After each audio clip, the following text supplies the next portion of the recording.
Okay, we've got a minute to the closing bell, and we are selling off into that closing bell. Let's meet our contestants for the final round. We got Chris Retzler from Needham Small Cap Growth Fund Portfolio Manager. Also Samana, Wells Fargo Investment Institute Senior Global Market Strategist, both returning to help us make heads and tails of what we're witnessing in these markets. But let's see where we're going to wrap up right now, because the Dow is off 291 points. S&P 500 has accelerated. It's off 26 points, and the NASDAQ is off 69 points. You just heard Jared Blickery about 2 minutes ago talk about sectors, and he pointed out that energy, today it's down 1.5%. Yesterday, the energy sector was up almost 3%. All sectors in the red today, not a good sign. But then you take a look at some of the laggards on the Dow, and they would be led by Walgreens Boots Alliance, off almost 2%.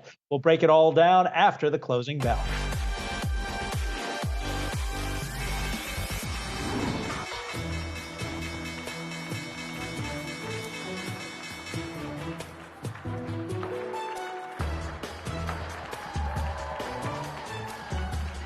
And that does it for today's trading action. Again, all three of the major averages closing in the red, like Adam was just discussing. The Dow off 291 points, so just off the lows of the day. The S&P off just over 0.5%. The NASDAQ off just around 67 points. We want to bring in our panel to help us make sense of this selling action that we saw today. And for that, we want to bring in Chris Retzler and Samana. Samir, let me go to you first, because there's been so much talk. I feel like the last couple of days, especially when we have had guests come on, more and more are saying, we are due for a pretty significant pullback. We haven't seen a significant pullback yet this year. Is this the start of one? It's tough to tell. I mean, in bull markets, you just get these pullbacks that are very short and very shallow. So that's, not our base case in terms of, could there be volatility? Sure. Is that something we'd be banking on? Probably not. We're right on top of the 50-day moving average. That's been a very good, kind of stopping point for these, call it mini pullbacks. And again, this one probably is no different. Now, I do appreciate that seasonality is a little bit worse as you go into the fall, and we'll see, there is a Fed meeting coming up. So unless they surprise markets and do start tapering, which it does seem like the market's expecting something later in the year, that could cause a bigger fallout. But right now, we don't see enough reasons for a bigger pullback. Chris, there's a reason a lot of us rely on portfolio managers like yourself, and one of them is that you point out areas of investment that you continue to like.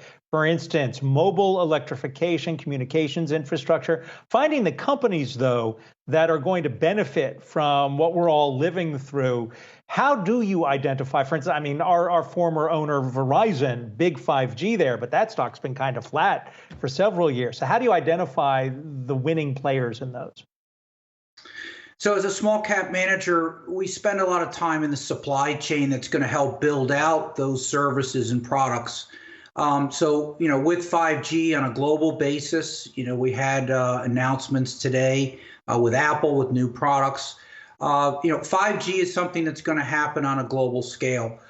Moving that data around, content, processing it, all those are ways to play these themes long term. We're finding companies when they are misunderstood and dislocate their share price.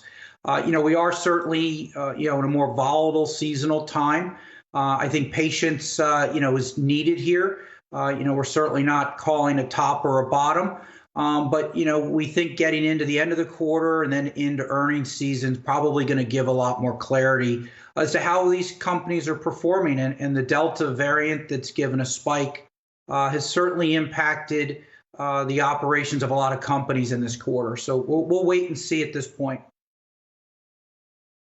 Samir, you mentioned the Fed meeting that's coming up later this month. We got that CPI number, its smallest gain in just around 7 months. What do you think this tells us, or what does this tell us about inflation, whether or not it's transitory, or could it potentially be a little bit, stickier than we initially expected? We probably won't get the answer to whether it's transitory or not probably until 2022. That's when the base effects will start to wash out and all the distortions will start to kind of resolve themselves. But I think what the number today tells us is that the Fed probably has a little bit more wiggle room, right? If they don't want to do something at the meeting next week, given the weaker than expected payrolls number, the inflation number today also takes some of that pressure off of them to do something next week. So that's probably the takeaway. As far as the inflation debate, that's probably a 2022 resolution. Chris, in about a little over 2 weeks, we're going to start talking about earnings season again. And given what we saw because of the Delta variant with COVID-19, a lot of investors may interpret what we get in the next earnings reports incorrectly for the long term. Can you help us understand how to take what's coming at us with earnings and why we might want to look at a longer term growth scenario, despite what those earnings are going to tell us? And that's exactly right. As an active manager, I want to take advantage of those misunderstood situations, because I do think that we're going to see a bit of an air pocket and concern from some of the companies going into year end. Supply chains are still certainly stretched. Semiconductors are a problem across almost every industry. And labor costs continue to be a problem. But looking a year out, I would think that those problems begin to abate. And that's good for long-term investors. So I think you do want to wait and see what companies will say on these earnings calls.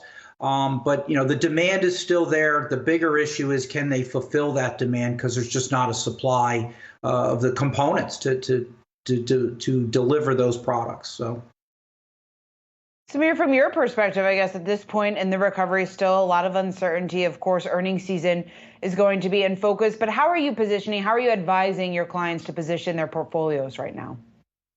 Sure. Given that level of uncertainty, what we notice is there is a disconnect between kind of where the fundamentals are and where markets are performing. Right now, you see people kind of gravitating back towards larger cap growth names in the technology area. And what you notice when you look at kind of the fundamentals, the earnings, especially the earnings revisions, a lot of the positive earnings revisions are coming on the cyclical side, right? They're on the energy side. They're on the materials, industrials, and financial side. So, I think right now this smokescreen that Delta's throwing up is causing investors to kind of lose sight of what the world looks like maybe a year from now. And that really is a world where, COVID ends up being much more endemic. And, where we see opportunities right now are in those cyclical areas. So we like small caps. Small caps, actually look a little bit cheaper than large caps relative to their own history. We like financials, we like industrials, we like materials, we like energy. So we think all of those cyclical areas are where investors should continue to dollar cost average, because once we get past some of these headlines and some of this uncertainty, which will hopefully be sometime next year, we think that those will be the areas that will outperform. But you also, Samir, think that inflation and whatever is the cause of the inflation, whether it be the supply chain constraints or other issues, is going to be with us into 2022. So can we expect, I know that the last year's earnings growth has been tremendous, but can we expect better than healthy earnings growth as we're looking at 22 and 23? We do think that, again, just given kind of the labor market's slow recovery, it's allowing companies a lot of room to maneuver in terms of compensation costs. So we do think that even next year, that earnings will grow kind of in that 10% range, which would be well ahead of kind of where we expect the broader economy to grow. And that'll be more than enough to drive stock gains, especially if interest rates kind of stay pegged where they have been recently. All right. Chris Retzler, Needham Small Cap Growth Fund Portfolio Manager, Samana, Wells Fargo Investment Institute Senior Global Market Strategist. Thank you both.